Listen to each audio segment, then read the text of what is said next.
So మరి నీకు తెలుసు కదా, ఎక్కడ వైరల్ ఉన్నా అక్కడ రాజేష్ ఉంటాడు. సో ఈ జంటను అయితే తీసుకురావడం వచ్చింది. అండ్ మన ఇంటర్వ్యూలో తెలుసు స్వీట్ అండ్ కారం రెండు ఉంటాయి. ఫస్ట్ అయితే కొంచెం స్వీట్తో వెళ్దాం, ఎందుకంటే వాళ్ళు కూడా స్వీట్గా ఉన్నారు. సో నమస్కారం సార్. నమస్కారం. So thank you so much first of all, ఎందుకంటే సోషల్ మీడియాకి మంచి కంటెంట్ ఇస్తారు అండ్ మీ దగ్గరికి వచ్చేటప్పుడు ఫస్ట్ ఆఫ్ ఆల్ మేడం గారికి ఒక అడగాలి, ఎందుకంటే నేను ఒక మూవీ చూసా వాలంటీర్. సో చాలా బాగా అనిపించింది. అండ్ మాధురి సమర్పణ అనే ఒక సమర్పించని వచ్చింది. సో ఏంటి అది, దాని గురించి ఒకసారి, ఎందుకంటే ఇన్ని ఇంటర్వ్యూ చూస్తున్నాం, ఎక్కడ చూసినా మిగతావన్నీ అడుగుతారు తప్ప దాని గురించి ఎక్కడ రాలేదు. అది తీయడానికి స్పెసిఫిక్ ఏదైనా రీజన్ ఉందా? ఉంది. యాక్చువల్ గా శ్రీనివాస్ గారు వాళ్ళ దైవం జగన్మోహన్ రెడ్డి గారు ఇచ్చిన పథకాల మీద ఒక స్క్రిప్ట్ రెడీ చేసుకున్నారు అనమాట. అంటే ప్రజలకి ఎటువంటి పథకాలు జగన్మోహన్ రెడ్డి గారు ఇచ్చారనే విధంగా స్క్రిప్ట్ రెడీ చేసుకున్నారు యాక్చువల్ గా. కాకపోతే శ్రీనివాస్ గారికి ముందు నుంచి కూడా మూవీస్ అనేది, అంటే అపార్ట్ ఫ్రమ్ పాలిటిక్స్, మూవీస్ అనేవి కొంచెం ఇంట్రెస్ట్. అంటే యాక్టింగ్, తను ఆల్రెడీ యాక్టింగ్ ఫిల్మ్ ఇన్స్టిట్యూట్ లో యాక్టింగ్ కూడా నేర్చుకున్నారు, మధు ఫిల్మ్ ఇన్స్టిట్యూట్ లో. కానీ తను కొంచెం సెల్ఫ్ రెస్పెక్ట్ ఎక్కువ అవ్వడం వల్ల ఎవరికి రిక్వెస్ట్ చేయడం, ఈ బతిమాలడం ఇష్టం లేక ఛాన్స్ కోసం తను మళ్ళీ బ్యాక్ వచ్చేసి మళ్ళీ తన పొలిటికల్ లైఫ్ ని కొనసాగించడం జరిగింది. సో దీనికి మూవీస్ మీద ఉన్న ఇంట్రెస్ట్ గమనించి, ఎలాగో స్క్రిప్ట్ రెడీ చేసుకున్నారు కదా, జనాలకి ఇవన్నీ తెలుస్తాయి, కొంతమందికి ఈ పథకాలు వెళ్తున్నట్టు కూడా ఇంకొంతమందికి తెలియట్లేదు, మూవీ ద్వారా మేము చూపించవచ్చు జగన్మోహన్ రెడ్డి గారు చేసిన పథకాలన్నీ అని చెప్పి ఆలోచించి మూవీ తీయడం జరిగింది. దానికోసం అరౌండ్ ఒక 1.20 crore వరకు ఖర్చు పెట్టాం. కానీ కొంచెం కెమెరా ఫెయిల్యూర్, ఎడిటింగ్ ఫెయిల్యూర్, కొన్ని జంపింగ్స్ అవన్నీ ఉన్నాయి, అవన్నీ సరిగ్గా చేయలేకపోయాం. కానీ ఎలాగైనా సరే అతన్ని చూపించాలనే ఆలోచనతో స్క్రీన్ మీద కొంచెం కష్టపడి ఎడిట్ చేసి మూవీ తీయడం జరిగింది. యాక్చువల్ గా షూటింగ్ 1 month కంప్లీట్ చేస్తాం టెక్కల్ సరౌండింగ్స్ లో. పాపం తన బిజీ షెడ్యూల్ లో ఒక పక్క పాలిటిక్స్ చేస్తూ ఒక డైలీ 2 hours లో వచ్చేవాళ్ళు తన షూటింగ్ కి. ఆ 2 hours లో అన్ని కూడా సింగిల్ టేక్ లోనే చేశారు, ప్రతి ఒక్క షాట్ కూడా సింగిల్ టేక్. స్క్రిప్ట్ కూడా చూసుకుంటే శ్రీనివాస్ గారికి చాలా దగ్గరలో ఉన్నట్టుంది. అంటే స్టార్టింగ్ నుండి మనం చూసుకుంటే అంటే పశువుల గురించి కావచ్చు, పంటల గురించి కావచ్చు, అంటే న్యాచురల్ గా వెళ్తున్నారు అనమాట. స్క్రిప్ట్ రాసేటప్పుడు తన పర్సనల్ లైఫ్ ని రాసుకున్నారా? అంతే, మొత్తం అంతా రియల్ స్టోరీనే కదా. జగన్మోహన్ రెడ్డి గారు నిజంగా చేసిన పథకాలు, అతను నిజంగా చేసిన రాజకీయం అన్ని కలిపి తీసిన మూవీనే అది. అంటే ఎలక్షన్ ముందు చాలా సినిమాలు వస్తుంటాయి, ఎందుకంటే మాకు ఆర్జీవి గారు మాకు ఒక ఇది ఎలక్షన్ ముందు ఒకటి తీసుకొస్తారు బాంబు. సో అలా మీరు ఎలక్షన్ ముందు ఇలాంటి మూవీ తీసుకొచ్చినప్పుడు ఏమైనా ఎలక్షన్ లో కొంచెం టర్న్ అయ్యే అవకాశం ఉంటుందని తెచ్చారా? యాక్చువల్ గా అదే జనాలకి తెలియాలి, జగన్మోహన్ రెడ్డి గారు చేసిన పథకాలన్నీ తెలియాలి, ఇంత చేస్తున్నారు జగన్మోహన్ రెడ్డి గారు మన కోసం అని తెలియజెప్పాలనే మూవీ ఎలక్షన్ ముందు రిలీజ్ చేద్దాం అనుకున్నాం. యాక్చువల్ గా ఈ బిజీలో పడి నాకు కొంచెం ఓటీటీ ఛానల్స్ ప్లాట్ఫామ్ అవి తెలియలేదు. ఆ సెన్సర్ సర్టిఫికేట్స్ అన్ని కూడా తీసుకున్నాను, అన్ని చేశాను, కానీ రిలీజ్ చేయలేకపోయాను. ఈ టైంలో ఎవరో ఒక అతను వచ్చారు, మేము రిలీజ్ చేస్తాం మేడం అంటే, పోనీ అట్లీస్ట్ మీరు రిలీజ్ చేయండి, జనాలు మూవీ చూస్తే చాలు, నాకు డబ్బులు కూడా అక్కర్లేదు, జనాలు ఈ మూవీ చూస్తే చాలు అని చెప్తే వాళ్ళు మనకి చీట్ చేసి యూట్యూబ్ లో పెట్టేశారు. చెప్పకుండా థియేటర్ లో రిలీజ్ చేస్తానని చెప్పి యూట్యూబ్ లో పెట్టేశారు. అది ఏదో చిన్న యూట్యూబ్ ఛానల్ లో పెట్టినట్టున్నారు, అది కూడా బాగా ప్రమోట్ అవ్వలేదు. ఈలోగా ఎలక్షన్స్ అయిపోయి జనాలు సరిగ్గా చేరలేదు. ఆ మూవీ చేరుంటే బాగుండేది. మా పార్టీ ఓడిపోయిన తర్వాత ఆ యూట్యూబ్ వాళ్ళతో ఆ మూవీ కూడా తీయించేశారు, దాంట్లో డిలీట్ చేయించారు. తర్వాత నేను నా యూట్యూబ్ ఛానల్ పెట్టుకున్నారా? జ్ఞాపకాలతోనే కాదు, జనాలు చాలా కోల్పోయారనే విధంగా కూడా పెట్టాను. చాలా పథకాలను, అభివృద్ధి పథకాలను కోల్పోయారనే విధంగా కూడా యూట్యూబ్ లో పెట్టడం జరిగింది. అండ్ మీ అంటే ఇన్స్టాలో కావచ్చు, యూట్యూబ్ లో కావచ్చు, మీ వీడియోస్ కింద చాలా కామెంట్స్ వస్తున్నాయి. ఆ నెగిటివ్ అనేది నేను తర్వాత అడుగుతా, బట్ పాజిటివ్ లో మీ ఫిట్నెస్ కి సీక్రెట్ ఏంటని అడుగుతున్నారు. So what is your secret of your fitness? Fitness అంటే నాకు చాలా ఒత్తిడి ఉంటాయి, ఏ మనిషికైనా ఒత్తిడి సహజం. ఒత్తిడిని ఇక్కడతో ఆపాలి, ఇక్కడ వరకు తీసుకురావాలి. నా తాలూకా అభిప్రాయం ఒకటే, అది ఇక్కడికి వచ్చిందంటే ఒక 120 కోట్లు లాస్ వచ్చింది బిజినెస్ లో, ఇక్కడతో ఆపేయాలి. దాన్ని విపరీతంగా ప్రెషర్ కింద ఇక్కడ తీసుకొచ్చాం అనుకోండి, దీనికి జబ్బు వస్తుంది, గుండెకి జబ్బు వస్తే మనం దెబ్బతింటాం. కాబట్టి నేను అక్కడి వరకు ఏది చేయను. నాకు మరొక గంటలో గుర్తిస్తారన్నా ఇక్కడతోనే ఆ బ్రేక్ చేస్తాను, ఇక్కడ వరకు తీసుకురాను. ఒక ప్రాక్టీస్. 2 భోజనం, డైట్ జాగ్రత్తగా మెయింటైన్ చేసుకుంటే తినం అంతే. అంటే ఇంకా తింటే మీరే, నాకు తెలిసి మహేష్ బాబు గారు కూడా ఒక దగ్గర చెప్పారు, నేను అన్ని తింటాను అన్నారు. రైట్ ఈజ్ రైట్, అలాగే ఉండాలి, అన్ని తినాలి. ఇంకా తింటే బాగుండేది అన్న దగ్గర ఆపాలి. ఓ ఇంకా మొత్తం తినేద్దాం అనుకుండా ఇంకా సగం ఆకలి తీరిందా ఇక్కడతో చాలు. ఈ రోజు నా క్యాలరీస్ ఎంత బర్న్ అవుతుంది, ఈ రోజు నేను ఎంత నడుస్తాను, ఎంత పని చేస్తాను, దాన్ని బట్టి కొంచెం ఎక్కువగా తీసుకోవచ్చు. ఈ రోజు క్యాలరీసే బర్న్ కావు అనేటప్పుడు కొంచెం తగ్గించండి. ఆకలి వేసేటప్పుడు ఆకలి తీర్చడం కోసం తినాలే తప్ప విపరీతంగా మితిమీరినట్టు తింటే ఇలాగే ఉంటాం. ఆయన చెప్పింది రైట్. అసలు అది తినండి, ఇది తినండి, ఆకుకూరలు తినండి, కాయగూరలు తినండి, లేకపోతే కొన్ని చెప్తుంటారు. ఏం కాదండి, మనిషి అన్నది పుట్టాం, ఎంతకాలం ఉంటాం, ఉండే టైంలో అన్ని తినాలి, మితంగా తినాలి. ఇంతకు ముందు మీరు ఏం తిన్నా, ఎక్కడున్నా, ఏదన్నా ప్రజల వరకు అక్కడ వరకే ఉండేది. బట్ సోషల్ మీడియాలో ఇప్పుడు మీరు ఏం తిన్నా, ఎక్కడికి వెళ్ళినా అదొక ట్రెండ్ అయిపోతుంది. ఈ మధ్య కాలంలో ములక్కాయలు ఒకటి. యాక్చువల్గా నేను ఒక రెస్టారెంట్ కి వెళ్ళాము. రెస్టారెంట్ వెళ్ళగానే ఆ బాయ్ వచ్చి, సార్ మీకు సాంబార్ ఇష్టం కదా, సాంబార్ తెచ్చేస్తాను సార్. సాంబార్ ఇంట్రెస్ట్ అంటే మాకు తెలుసు సార్, మీకు సాంబార్ ఇడ్లీ తినండి ఫాలో అవుతున్నారు. వచ్చి పెట్టేసాడు అడగకుండానే, ఎందుకంటే మీకు సాంబార్ ఇష్టం కదా. మీరు ముందే చెప్పేశారు. అంటే సోషల్ మీడియాలో మీకు అంటే మీరు ఏ వీడియో పెడతారా అని వెయిట్ చేసే వాళ్ళు చాలా మంది ఉన్నారు, ట్రోల్ చేయడానికో లేకపోతే నెగిటివ్ చేయడానికో. బట్ తెలిసి కూడా మీరు కొన్ని వీడియోస్ ఇంకెందుకు పెడతారు అలాంటివి? తెలిసి కూడా ఏం కాదండి, నేను క్యాజువల్ గా ఒక సోషల్ మీడియాలో ఒక ప్లాట్ఫామ్ ఎంచుకొని యూట్యూబ్ ఛానల్ ఓపెన్ చేశాను. నేను సరదాగా నా సోషల్ మీడియాలో పెట్టుకున్న కంటెంట్ కూడా వైరల్ చేసి ట్రోల్ చేస్తే నేనేం చేయాలి చెప్పండి.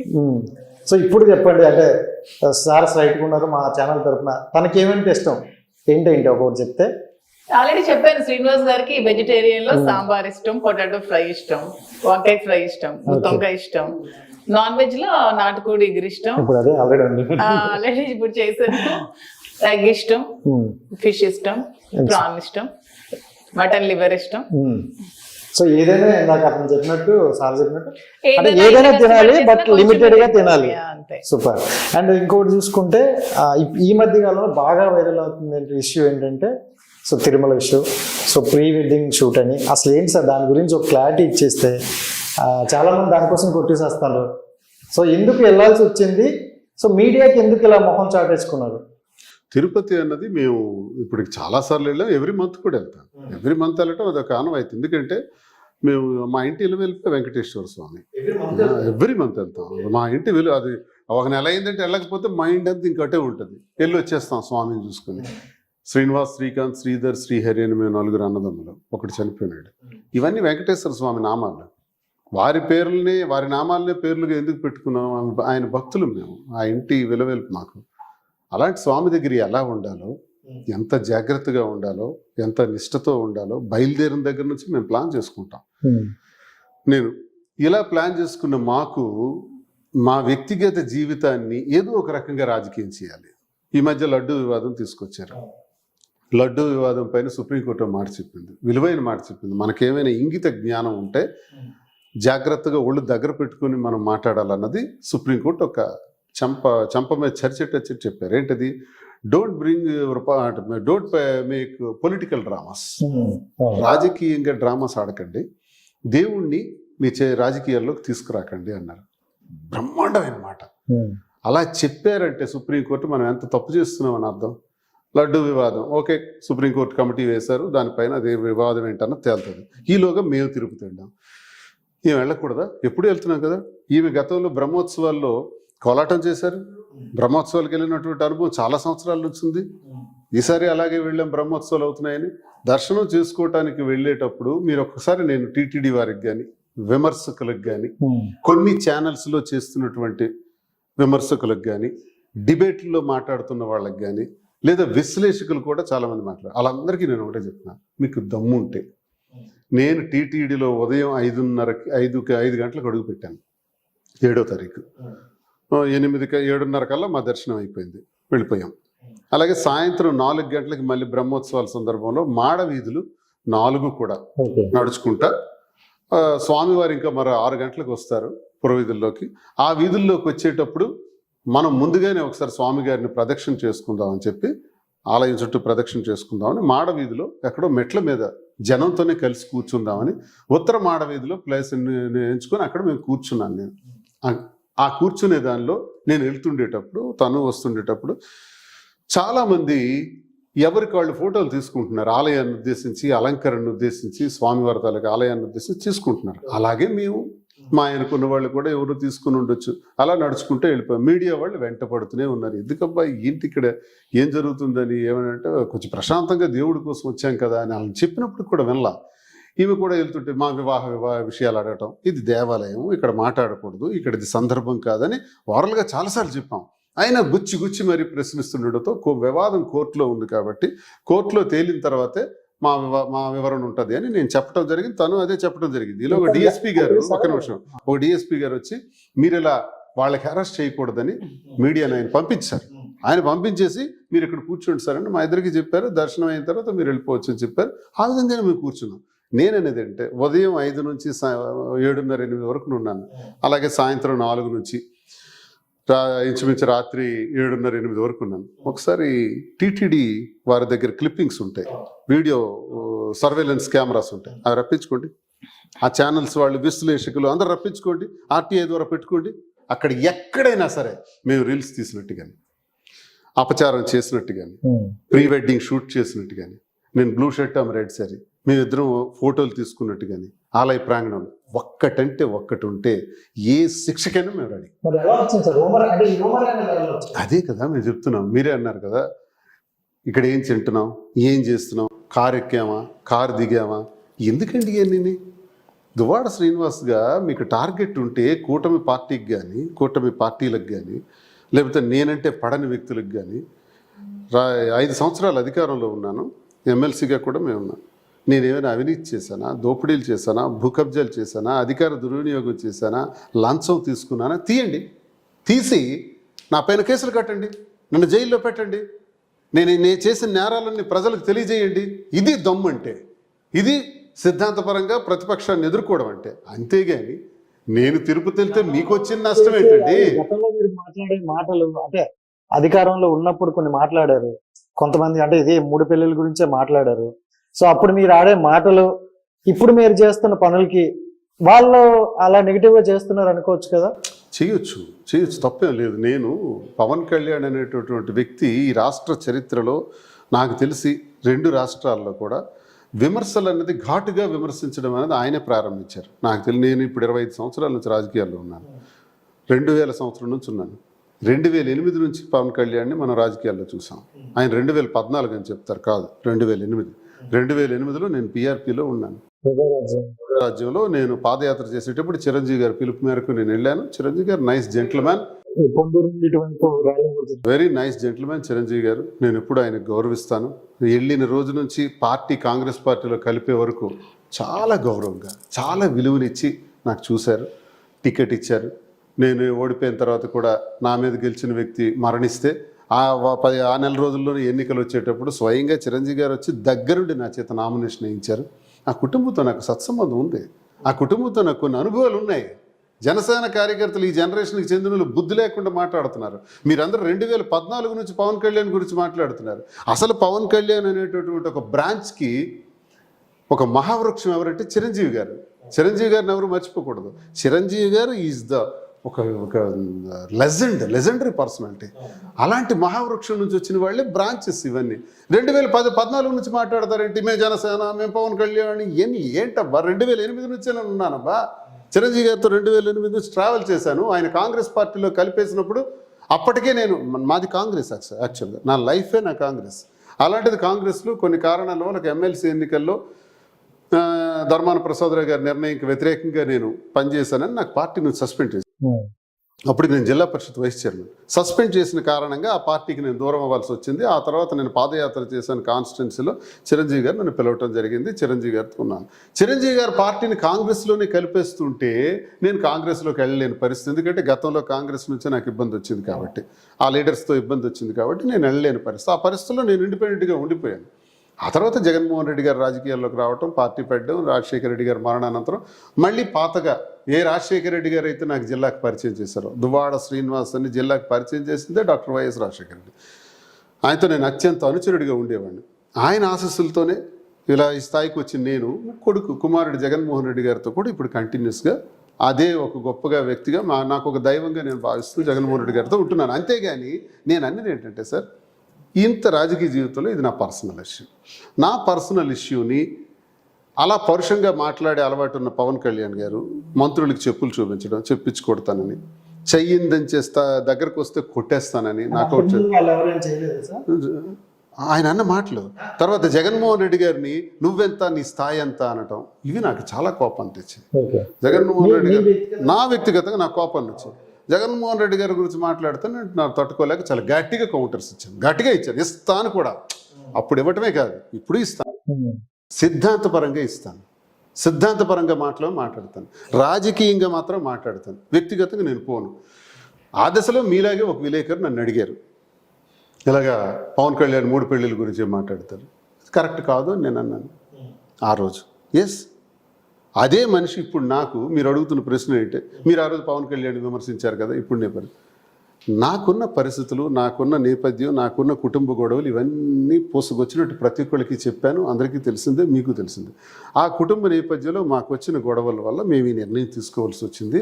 న్యాయపరంగా మేము తీసుకున్న నిర్ణయం నేరం కాకపోయినప్పటికీ సంఘపరంగా ఇది తప్పేని, తప్పని పరిస్థితుల్లో మేము ఈ తప్పు చేయాల్సి వచ్చింది, మమ్మల్ని క్షమించండి అని ప్రజలను కోరుకోవటం జరిగింది. ఈ పరిస్థితుల్లో మరి మీరు చేసిన తప్పు కాదా?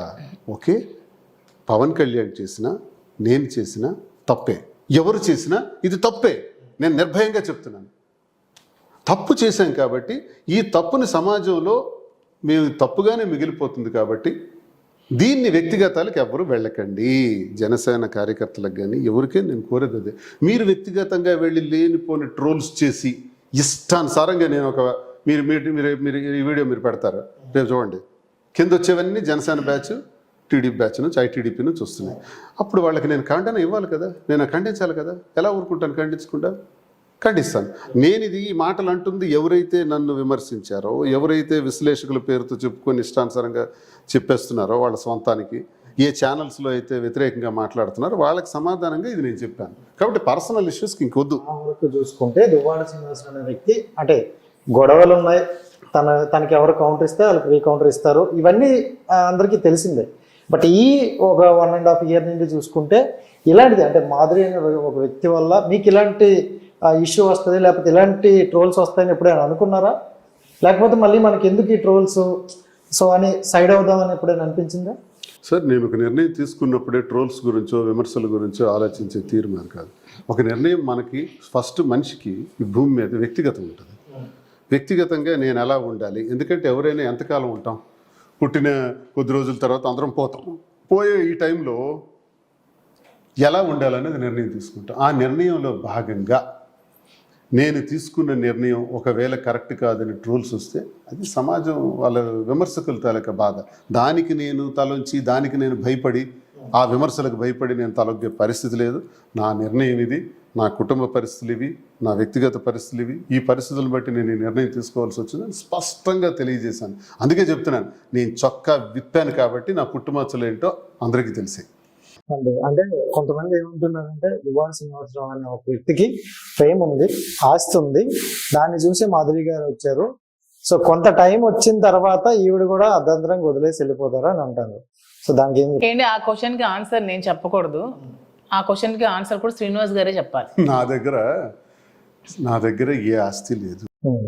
నేను ఇప్పుడు కుటుంబానికి నా ఆస్తులన్నీ రాసిచ్చేసాను, మీకు తెలుసు.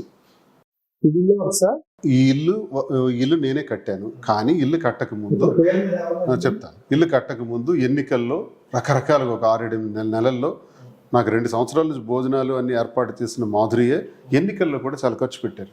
ఈ ఇంటి నిర్మాణంలో కూడా కొంత అవసరమైతే ఖర్చు పెట్టారు.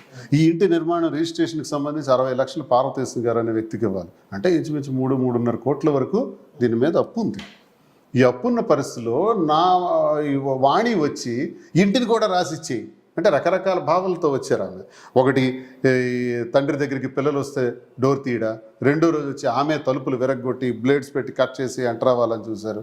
4వ రోజేమో నువ్వు ఇక్కడ టెక్కల్లో ఉండొద్దు, 5వ రోజు నువ్వు ఎమ్మెల్సీగా రాజీనామా చేయి, 6వ రోజు పార్టీ ఇతను సస్పెండ్ చేయాలి, 7వ రోజు కలిసి ఉంటాం, 8వ రోజేమో మళ్ళీ ఇష్టానుసారంగా నువ్వు ఎమ్మెల్యేగా పోటీ చేయడానికి వీల్లేదు, టెక్కల్లో ఉండటానికి లేదు. ఇలాంటి వాదనలతో వచ్చి ఇల్లు కూడా ఆమె తీసుకోవాలని చూస్తే నేను ఒకటే చెప్పాను, అన్ని ఆస్తులు రాసిస్తాను, ఈ ఇల్లు ఒక్కటి మాత్రం రాయలేను, నా తదనంతరం వరకు ఉండండి, నా తదనంతరం మీకే వస్తుందని చెప్పాను. అది వినిపించుకోకుండా ఇప్పుడే రాయాలని అల్లరి పెట్టేటప్పుడు మరొక వైపు ఈ అప్పులు ఉన్నాయి, ఈ అప్పుల్ని ఎలా క్లియర్ చేస్తాను, అందుకు తప్పని పరిస్థితిలో మాధురికి ఇల్లు రాశాను. ఈ అప్పులన్నీ ఆవిడకి ఇచ్చేసారా? ఇప్పుడు ఏదైతే రికవరీ అవగా ఉందో ఇంకా పార్వతీస్ ఇంక డబ్బులు ఇవ్వాలి 60 లక్షలు. ఇవన్నీ పోతే ఏమొస్తుందండి, ఇది ఫినిష్డ్ బిల్డింగ్ కాదు, ఇంకా అండర్ కన్స్ట్రక్టెడ్. ఇదేం పెద్ద అంత 4 కోట్లు ఇప్పుడు ఆవిడ పేరు మీద ఉందా? తన పేరు సో అప్పులైతే ఆవిడ తీర్చారు, తన పేరు సగమైన చేస్తాను. ఇప్పుడైతే తీర్చేస్తారు. తన పేరుని చేస్తాను. ఓకే, పిల్లలకి ఫ్యామిలీకి ఆస్తులు రాస్తాను, తినికి ఇప్పుడు రాస్తాను. ఇంకా నా దగ్గర ఏముంది? ఇప్పుడు మీ కెమెరా ముందు దువ్వాడ శ్రీనివాస్కి ఏముంది? 0, బిగ్ 0. ఇప్పుడు బ్లాక్ మెయిల్ చేయాల్సిన అవసరం ఏముంటుంది? ఏముంటుంది బ్లాక్ మెయిల్ చేయాలి? తను ఆమె బ్లాక్ మెయిల్ చేస్తే దువ్వాడ శ్రీనివాసరావు అనే వ్యక్తి నుండి ఇంకేం కావాలి వాళ్ళకి? ఇంకా బ్లాక్ మెయిల్ చేయాలనే అంటున్నాను. ఇంకా నాకేమైనా పొందాలని బ్లాక్ మెయిల్ చేయాలని చూస్తే నేనేమైనా చిన్నపిల్లన్నా? మీ ఇద్దరు cute గా నాకు పరిజ్ఞానం వల్ల లేదు. నచ్చట్లేదు వాళ్ళకి. అంటే కొంతమంది అంటారు కదా, వేరే వాడి గర్ల్ ఫ్రెండ్ వేరే వాళ్ళతో వెళ్తే ఆ జెలస్ ఉంటది అంటారు. అలాగే మరి మాధురి గారు మీ లైఫ్ లోకి వచ్చాక అది చూడలేకపోతుండ్రా, లేకపోతే ఆవిడ పెట్టే వీడియోలు చూడలేకపోతుండ్రా? ఈవిడ కూడా ఏంటంటే అవతల వాళ్ళని కొంచెం కెలుగుదాం అన్నట్లే ఒక వీడియో వేస్తాను అనమాట. ఆ విషయం అక్కడ అడుగుదాం, అడగండి. చెప్పండి. అంటే సైలెంట్ గా కూర్చొని మాకు ఏదో బాంబేలో వెళ్తున్నప్పుడు మీకు ఈయన చేసే వర్క్ అవ్వచ్చు ఏదైనా నచ్చింది అంటారు. సో పర్టికులర్ గా ఆయన అంటే కొంతమంది అంటారు కొన్ని స్వార్థంగా పనిచేయొచ్చు, కొంతమంది ప్రజల కోసం చేస్తారంటారు.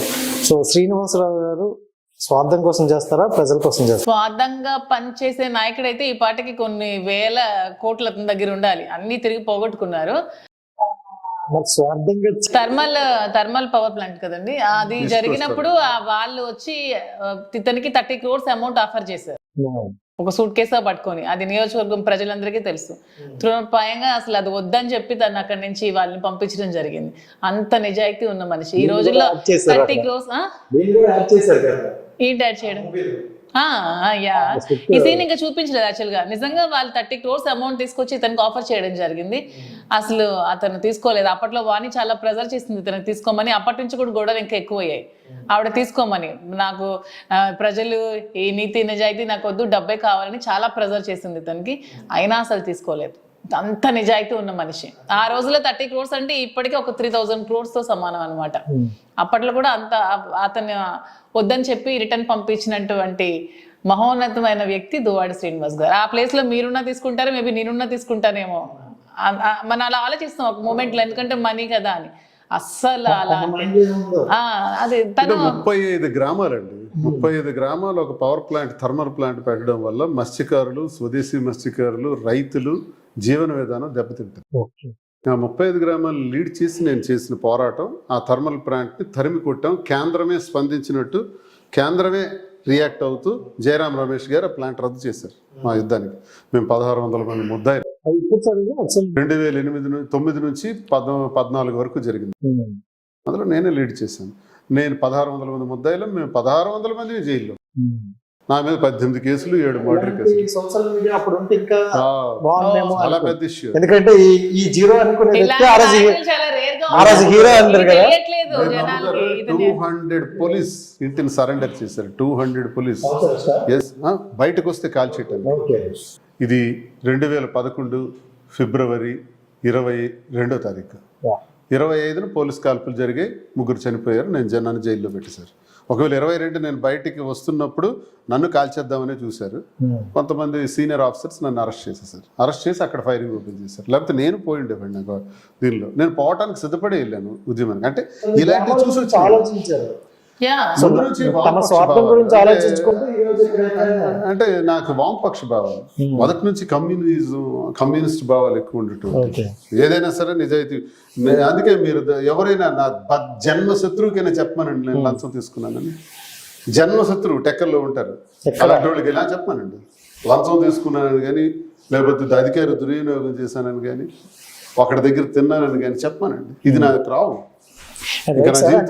అప్పట్లో సోషల్ మీడియా ఉంటే ఇప్పటికీ చరిత్రలో ఒక పేజ్ ఉండేది. అదే క్రెడిబిలిటీ. ఆ స్టోరీ మీద సినిమా కూడా తీశారు అప్పుడు నారాయణమూర్తి. అదే అంటున్నా, నా మంచి పనులు అతను చేసినటువంటి ఇవి ఎవరు చూపించట్లేదు. ఏదో వ్యక్తిగత జీవితంలో అతనికి ఒడిదుడుకులు ఎదురయ్యి ఫ్యామిలీ పరంగా ఇద్దరం ఇబ్బందులు ఎదుర్కొని కలిసి ఉందాం అని ఒక నిర్ణయం తీసుకుంటే దీని మీద రచ్చ చేస్తున్నారు, చర్చలు, విశ్లేషకులు ఏవేమో మాట్లాడేస్తున్నారు. వాళ్ళేవో వచ్చి మా జీవితాన్ని చూస్తున్నట్టు, మమ్మల్ని దగ్గరుండి అబ్జర్వ్ చేస్తున్నట్టు నోటికి వచ్చింది మాట్లాడుతున్నారు. ఏంటేంటో విశ్లేషకులు అండి ఏంటేంటో చెప్పేస్తున్నారు. చాలా ఫన్నీగా అనిపిస్తున్నాయి నాకు చూస్తుంటే, కామెడీ నవ్వుకుంటున్నాను నేను. వాళ్ళ ఇంట్లో ఏం జరుగుతుందో వాళ్ళకి కనిపించదు, వాళ్ళ మొగుడి పిల్లలు ఏం దెబ్బలాడుకుంటున్నారో వాళ్ళకి కనిపించదు, వాళ్ళ మొగుడు బయటకి వెళ్ళాక ఏ అమ్మాయితో వెళ్తున్నాడో దానికి కనిపించదు. ఇది మాత్రం బయటకు వచ్చి కూర్చొని పెద్ద చర్చ, పెద్ద మాట్లాడటం, ఏదో మైక్ దొరికింది కదా, మీడియా కృష్ణకుమారి అని ఒక ఆవిడ చెప్తారు, వాణికి డబ్బు కోసం శ్రీనివాస్ మోసం చేశాడు, మాధురికి డబ్బు కోసం శ్రీనివాస్ మోసం చేశాడు అంటారు. అయ్యో అమ్మా, డబ్బు కోసం మోసం చేయాలనుకున్నవాడు అప్పట్లోనే 30 కోట్లు తీసుకునేవాడు తల్లి. ఆవిడికి దమ్ముంటే ఒకసారి టెక్కలు వచ్చి మారువేషంలో వచ్చి మొత్తం ఎంక్వైరీ చేయాలి. ఆవిడేదో బహుముఖ ప్రజ్ఞరాలు ఇలాగే చెప్తారు. దయచేసి రాంగ్ మెసేజ్ ఇవ్వకండి. నేను దొంగనైతే దొంగని చెప్పండి, మంచి అయితే మంచి అని చెప్పండి.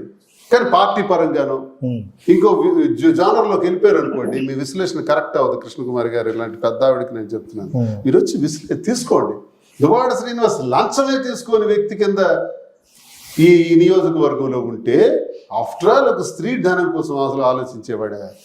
91వ సంవత్సరంలో నాకు 3 కాలేజీలు ఉండేవి. అదే దాని గురించి అడగాలి సార్. యాక్చువల్ ఏంటంటే, అంటే మీ సతీమణి గారు ఏమన్నారంటే, ఒక లుంగితో వచ్చారు, తనకి దువ్వాడ శ్రీనివాసరావు అనే వ్యక్తికి రూపాయి కూడా లేకపోతే మేము మా నుండి ఇంత సంపాదించారని మీకు తెలుసు, అది విన్నాం కూడా. సో అంటే జీరోగా వచ్చిన అతన్ని హీరోగా చూపించడం ఇప్పుడు మా మీద వ్యతిరేకంగా ఉన్నారు. వాణి 93 లుంగి షర్ట్ తో వచ్చానన్నది కదా. నా వివాహం 94లో వివాహం జరిగితే 91కే నాకు కాలేజీలు ఉన్నాయి. అప్పటికి నాకు 26-27 సంవత్సరాలకే నేను కాలేజీ వ్యవస్థలు స్టార్ట్ చేశాను. ప్రైవేట్ జూనియర్ కాలేజ్ 3 ఈ శ్రీకాకుళం జిల్లాలోనే పాతపట్నం, మెలియాపుట్టి, సారవకోట, పలాసలో ఒక ట్యూటోరియల్స్. అంటే 650 మంది విద్యార్థులు. అది ఎంక్వైరీ చేయండి, అది కూడా ఎంక్వైరీ చేయండి. శ్రీనివాస్ ఈ 3 కాలేజీలు పలాసలో ఉన్న ఆల్ఫా ట్యూటోరియల్ ఎవరిది, దీని మేనేజ్మెంట్ ఎవరు అని మీరు పాతపట్నం వెళ్ళి అడిగినా, మెలియాపుట్టి వెళ్ళి అడిగినా, సారవకోట వెళ్ళి అడిగినా ఇప్పుడు కూడా చెప్తారు ఈ కాలేజీలు ఎవరు అని. నేను చెప్తే అబద్ధం కింద ఉంటారు కదా. నేను టీచర్, నా దగ్గర పనిచేసిన టీచర్సే ఆ విద్యా సంస్థలు వాళ్ళకి ఇచ్చేసాను, మీరే రన్ చేసుకుంటాను. తర్వాత నేను గ్రానైట్ ఫీల్డ్కి వచ్చాను 99లో. అప్పటి వరకు నేను 91 నుంచి రన్ చేసిన విద్యా సంస్థలు వాళ్ళకి ఇచ్చేస్తాను. వాళ్ళు రన్ చేసుకుంటున్నారు కూడా ఇప్పుడు కూడా. నాతో పనిచేసిన స్టాఫ్, నా దగ్గర చదివిన విద్యార్థులు చాలా మంది ఉన్నారు. లేదు, బిజినెస్ మార్చాను. ఈ విద్యా సంస్థలను ఇలా కంటిన్యూ చేయటం వల్ల నాకు ఎందుకు పెద్దగా ఫీల్డ్ మార్చుదామని గ్రానైట్ ఫీల్డ్కి వెళ్ళాను. ఇది ఆల్ఫా జూనియర్ కాలేజ్ అని, ఇది మెలియాపుట్టిలో. ఇది ఒక కాలేజ్ 91కే పెట్టాను. అప్పుడు నేను నా స్టాఫ్. ఇది ఎప్పుడండి? 91 సంవత్సరం. నా మ్యారేజ్ 94. అంటే 94 నేను లుంగి షర్ట్ తొలగుంటాను. 94లో అంటే ఎప్పుడో మా మామగారు రాఘవరావు, అదే వాణి తండ్రి, 350 బిల్లు ఉంటే లాడ్జీ కట్టాడంటే అప్పుడు నేను సనగలుతున్నానంట. ఇలాంటి మాట్లాడి ఒకవేళ ఓకే అనుకుందామండి, పోనండి వాళ్ళ వెర్షన్కి వెళ్దాం, వాళ్ళ వల్ల నాకు రాజకీయం వచ్చేసింది. కృష్ణకుమారి గారు అదే అంటారు, వాళ్ళ వల్ల రాజకీయం వచ్చేసింది. రాఘవరావు ఎమ్మెల్యేవో, ఎంపీవో, మంత్రి ఏమీ కాదు కదా. ఆఫ్టర్ ఆల్ ఒక ఎక్స్ఎంపీపీ. అలాంటి ఎక్స్ఎంపీపీలు నా చేతులతో నేను ఎంతో మందికి చేసి పెట్టేసినాను నేను 25 సంవత్సరాల్లో. ఎక్స్ఎంపీపీగా మీ రాజకీయ నాకాలకు వస్తుంది. ఒకవేళ మీరు అనుకోండి వారసత్వం రాజకీయంగా ఇచ్చేస్తే వచ్చేస్తుందే. కష్టపడాలి, రాత్రనక పగలనక 25 సంవత్సరాల కష్టమే ఈ రోజు నా ఈ స్థితి. ఒకవేళ ఇచ్చేస్తే వచ్చేస్తుంది అనుకోవటం చాలా పొరపాటు. రజనీకాంత్ గారు ఒక సినిమాలో అంటారు, ఆ కష్టపడందే ఏది రాదు, వచ్చినా నిలబడదు అని. కాబట్టి బెండు తెగిపోద్ది. ఇది ఇచ్చిస్తూ వచ్చేసింది కాదు. వాణి కుటుంబంలో 25 మంది ఉన్నారు, పెద్ద పెద్ద ఆఫీసర్లు ఉన్నోళ్ళు వీళ్ళందరూ ఉన్నారు. ఏం వాళ్ళు రాజకీయాల్లో వచ్చి రాణించలేదు. వాణి కుటుంబంలో 100 కోట్లైన క్షణతృణపాయంగా పెట్టగలిగినటువంటి మరిది ఉన్నాడు, ఏం రాలేదు. నాకే ఎందుకు వచ్చింది? నేను పెట్టలేను డబ్బులు, నాకు ఆస్తి కూడా లేదు. ఈ రోజుకి నాకు ఎందుకు వచ్చింది? ఒకటి ఇస్తే రాదండి, మన కష్టం మీద వస్తుందండి. కానీ వాళ్ళు ఏం చెప్పుకుంటారు, ఒకవేళ వాళ్ళు ఇచ్చుంటే రాఘవరావు పెద్ద జమీందారు అంటాడు కదా, ఆఫ్టర్ ఆల్ 350. ఒకవేళ ఉన్నతమైన ఇలాంటి దిక్కుమాలను మాట్లాడతారా? అల్లుడి మీద కలుపుకోవటానికి వచ్చామంటారు, ఒకటే కుటుంబం కలుపుకోవటానికి వచ్చామంటారు. కలుపుకోవటానికి వచ్చే వాళ్ళ భాష ఇదా? నీకు 350 బిల్లు కట్టాను 94లో, లేదు నువ్వు లుంగి షర్ట్తో వచ్చావు. ఇది కలుపుకునే విధానమా? వాణి విడగొట్టుకునే విధానమా? భర్తని కలుపుకోవాలనుకునేటప్పుడు గత 2 ఏళ్ల క్రితమే నాకు టికెట్ ఇవ్వండి, లేకపోతే నేను ఊరేసుకుని చేస్తాను, ఈయనకి నాకు విడాకులు ఇచ్చేయండి అని అధిష్టానం దగ్గర ఒత్తిడి తెచ్చేవే. అలాగే 2004లో కూడా, ఇది 24, 2004లో కూడా రాజశేఖర రెడ్డి గారి ద్వారానే నేను ఈ జిల్లాకు పరిచయం అయ్యాను. దువ్వాడ శ్రీనివాస్ అని పరిచయం చేసింది రాజశేఖర రెడ్డి గారు, రాఘవరావు కాదు. నేను చిన్నప్పుడు విద్యార్థిగా ఉండేటప్పుడే రాజశేఖర రెడ్డి గారి దగ్గరికి వెళ్తుండేవాడిని. సార్ పాదయాత్రకు వచ్చేటప్పుడు నేను గ్రాండ్గా ఏర్పాట్లు చేశాను. నాకు హరిశ్చంద్రపురంలో టికెట్ ఇచ్చారు ఆయన, అప్పుడు పాత నియోజకవర్గం. ఇచ్చిన తర్వాత వాణి రాఘవరావు రాజశేఖర రెడ్డి గారి దగ్గరికి వెళ్ళి నాకు ఈ టికెట్ ఇస్తారా లేదా మేము ఇండిపెండెంట్గా వేయాలని ఆయనకి చెప్పారు. అప్పుడు రాజశేఖర రెడ్డి గారు నాకు బ్లాంక్ బీఫామ్ ఇచ్చి, నీ ఇష్టం ఎవరి పేరు రాసుకుంటావో నాకు అనవసరం, నీ మామ నీకు వైఫ్ వచ్చారు, నీకు ఒకటే చెప్తున్నా, ఎలక్షన్ గురించి నీతోనే మాట్లాడతా, జాగ్రత్త అని చెప్పారు. అప్పుడు నేను వాణి పేరు రాసా టికెట్ ఇచ్చాను. అది 2004. ఇది 2024 సేమ్ టు సేమ్. ఆనాడు తండ్రి, ఈనాడు కుమారుడు జగన్మోహన్ రెడ్డి. 20 సంవత్సరాల నుంచి మా గొడవ నడుస్తుంది అనడానికి ఇది ఉదాహరణ. జగన్మోహన్ రెడ్డి గారు టికెట్ అనుకుంటే మళ్ళీ ఇప్పుడు నేను వాణి ఎప్పుడైతే టికెట్ అడిగిందో సార్కి నేను రిక్వెస్ట్ చేసి వద్దన్నా ఇచ్చేద్దాం ఆమెకి టికెట్ అని, మళ్ళీ 100 మెట్లు దిగి ఈ రోజు కూడా టికెట్ ఆమెకే అనౌన్స్ చేయించాను అధిష్టానం ద్వారా. అలాంటిది ఆమె టికెట్ వచ్చిన తర్వాత నిలబెట్టుకోలేను తను. నేను పార్టీలో కనపడకూడదంట, నేను ఉండకూడదంట, నేను టెక్కల్లో ఉండకూడదంట, మీటింగ్స్కి నేను వెళ్ళకూడదంట. నేను వెళ్ళే మీటింగ్స్కి ఒక ఇన్ఛార్జ్గా, ఒక అభ్యర్థిగా తను ముందే వెళ్ళిపోవటం, లేదా మైక్ నాకు ఇవ్వకుండా చేయటం, అవమానాలు చేసేది. మరి ఇంకెందుకు లేదు, నేను ఆగి వెనక నుండి పార్టీ కార్యక్రమం చేసేవాడిని. ఈ పరిస్థితుల్లో వీటన్నిటి వల్ల గ్రాఫ్ డౌన్ అయిపోయింది. మళ్ళీ నేనే పోటీ చేయవలసి వచ్చింది. సరే గెలిచాము కూడా పక్కన పెడితే మళ్ళీ నేనే పోటీ చేశాను. అంటే ఏంటంటే ఆవిడకి ఏంటంటే ఒక విచిత్రమైన కోణం. అధికారంలో నేను ఇప్పుడు బాగుంటే అది ఆమెకు కావాలి. పోరాటంలో ఒక్క రోజైనా కనిపించిందా? ఒక్క ఫోటో చూపించమనండి. పోరాటం అనేది నరకం, కష్టం, బాధ, ఎండనక వాననక ప్రజలతో తిరగాలి, ఉండాలి. అది పడదు. నాకు టికెట్ వచ్చి గెలుస్తూ ఉంటే మాత్రం కావాలి. అలాగే వ్యాపారాల్లో నేను నా వ్యాపారం ప్రారంభించినప్పుడు ఆమె అడగదు, వ్యాపారం ఉన్నత స్థాయికి వెళ్తే నా పేరు రాసేది. విచిత్రమైన కోణం. ఇలా అందరు లేడీస్ అనుకుంటే ఒక్క మగాడు కూడా బతకలేడు. దువ్వాడ శ్రీనివాస్ దౌర్భాగ్యమైన పరిస్థితి ఇది. అందుకే 58 ఏళ్ల వయసులో కూడా ఈ పరిస్థితి దాపరించింది. మాధురి అనే అమ్మాయి హాయిగా ఇంట్లో ఉండాల్సింది. నాతో ఎందుకు ఆమెకి గొడవలు, ఇబ్బందులు, తలకాయ నొప్పులు అవసరమా? హాయిగా ఉండాల్సిన అమ్మాయి. ఆ అమ్మాయిని రాజకీయాల్లోకి లాగి మా కుటుంబమే నాశనం చేసాం. ఒంటరి అయిపోయి రోడ్డు మీద ఉన్న పరిస్థితులు, అత్తవారికి కన్నవారికి దూరం అయిపోయిన పరిస్థితులు. ఏం చేయాలి చెప్పండి? మీ హిట్ ఛానల్ ద్వారా చెప్పండి. వాణికి ఆస్తులని రాసిచ్చేసాను. 2 పిల్లల్ని గుండె మీద పెట్టి పెంచి పోషించి డాక్టర్లు చేశాను. ఒక పిల్లకి ఘనంగా పెళ్లి చేశాను. ఇంకో పాపను తనిఖీ చేయాలి. నా చాప్టర్ క్లోజ్. నా రాజకీయ జీవితం కూడా చాలా చూసేసాను. మీరు అన్నట్టు వాణి కూడా ఎన్ని అయిపోయింది. టికెట్ కావాలంటే తెచ్చుకుంది, మాధురి పేరు పెట్టి బ్లాక్మెయిల్ చేసి, స్కేప్ గూడ్ చేసి, పలిపసులు చేసి వాడుకుంది. అయిపోయింది. నేను వాడేసుకున్నాను. ఇప్పుడు ఈమె అనాథగా రోడ్డు మీద ఉంది. ఏం చేయాలా? ఓకే, నేను కుటుంబానికి అడ్జస్ట్ అయిపోయి ఉండాలా? ఈమెకి ఏదైనా పరిస్థితులు, ఈమె ఒంటరి అయిపోయి ఈమె జీవితం మా కుటుంబం వల్ల నాశనమైనందుకు వదిలేయాలా? ఇలా ఉండకూడదా? మరి 2 ఏళ్ళ నుంచి నాకే మాధురియే కదా నాకు భోజనం పెట్టింది. ఈ 2 ఏళ్ల నుంచి వాణి ఇంటికి తాళం వేసేసిన తర్వాత, టికెట్ వచ్చిన తర్వాత ఈ 2 ఏళ్ళలో తనే నాకు క్యారేజ్ పంపింది, తనే నా వాహనాల ఏర్పాట్లు, తనే నా కేడర్ ఏర్పాట్లు, ఎలక్షన్ ఏర్పాట్లు అన్ని తనే దగ్గరుండి చూసింది. అలా చూసింది. వాణికి, మాధురికి నాకు తిరుగుతున్నాం అన్నటువంటి విషయం టెక్కల ప్రజలకు తెలుసు. మరి అచ్చెన్నాయుడు ఒక మాట కూడా చెప్పాడు కదా, ఈ రాష్ట్రంలో అత్యున్నత మెజారిటీ నాదే, 70,000 దాటి రాసుకోండి అన్నాడు. అది రాష్ట్ర పార్టీ అధ్యక్షుడిగా. ఇప్పుడు ఆయన మెజారిటీ ఎంత అండి? 30,000. ఏమండి, రాష్ట్రంలో అనామకులు, అడ్రస్ లేని వాళ్ళు నామినేషన్ ఇస్తే 60-70 మెజారిటీలు వచ్చాయి. ఈ వేవ్లో, కూటమి వేవ్లో మెజారిటీలు ఎలా వచ్చాయి? మరి రాష్ట్ర పార్టీ అధ్యక్షుడికి ఎందుకు నా మీద రాలేదు? ఈ జిల్లాలోనే చాలా మందికి 50,000, 40,000 ఓట్లు వచ్చాయి మెజారిటీలు. మరి ఎందుకు అచ్చెన్నాయుడు 30,000 ఉండిపోయాడు? మరి దువ్వాడ శ్రీనివాస్కి ఎందుకు 74-73,000 ఓట్లు వచ్చాయి? ఈ చరిత్ర తెలుసు కదా. వాణి దుష్ప్రచారం చేసింది కదా, వాణి తెలుగుదేశానికి చేసింది కదా, వాణి అచ్చెన్నాయుడికి చేసింది. ఇన్ని చేసినా మాకెందుకు ఇంత వేశారు? ప్రజల్లో మాకు గౌరవం ఉంది కాబట్టి. ఇన్ని తెలిసినా, 2 ఏళ్ల నుంచి ఈ విషయం తెలిసినా. పొలిటికల్గా నా క్వశ్చన్ ఒకటి, పొలిటికల్గా నేను లాగను, కానీ ఒక క్వశ్చన్ ఉంటుంది. సో జగన్మోహన్ రెడ్డి గారు ఇలాంటి పరాజయం ఎదుర్కొంటారని ఎవరు ఊహించలే. సో ఇలాంటి పరాజయం రావడానికి కారణం ఏంటనుకుంటారు సార్? నాకు తెలిసి నా 25 సంవత్సరాల రాజకీయంలో రాష్ట్ర ప్రభుత్వాలను చూసాం, కేంద్ర ప్రభుత్వాలను చూసాం, సామాన్య కార్యకర్త నుంచి ఈ స్థాయికి వచ్చాం. జగన్మోహన్ రెడ్డి లాంటి దూరదృష్టి కలిగినటువంటి, వ్యవస్థల్ని మార్చాలని మొదటి అడుగు వేసినటువంటి వ్యక్తి ఈ ప్రపంచంలో చూడం. మీకు ఇది అతిశయక్తనొచ్చు. ఈ దేశంలో ఇన్ఫర్మేషన్ అండ్ టెక్నాలజీకి సృష్టికర్తలు చంద్రబాబు నాయుడు నేనని చెప్పుకుంటాడు, ఇంకోటి చెప్పుకుంటాడు. But the root cause is Rajiv Gandhi. హైదరాబాద్లో ఐటీ సెక్టర్ డెవలప్ అవ్వడానికి కారణం రాజీవ్ గాంధీ. ఇండియాలో సెల్ ఫోన్స్,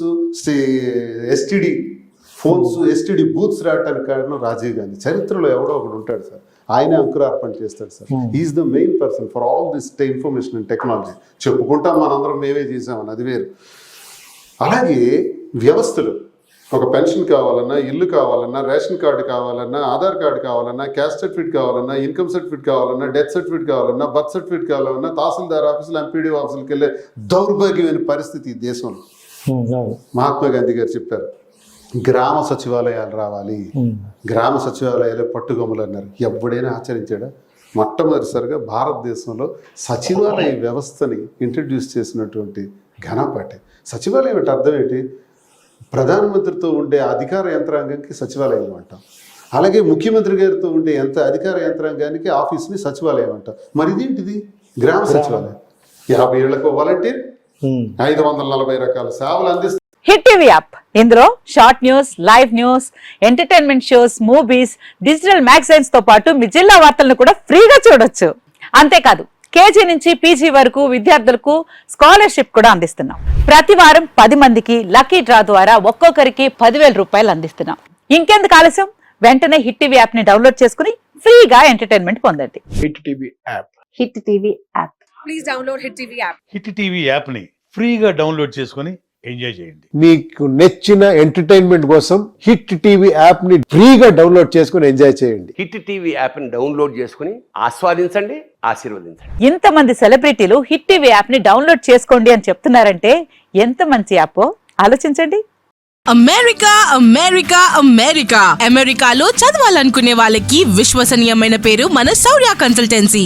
UK లో 1 year masters. UK లో 1 year masters. 2 years work permit up to 5 years visa. Contact Saurya Consultancy. Contact 89851 89851.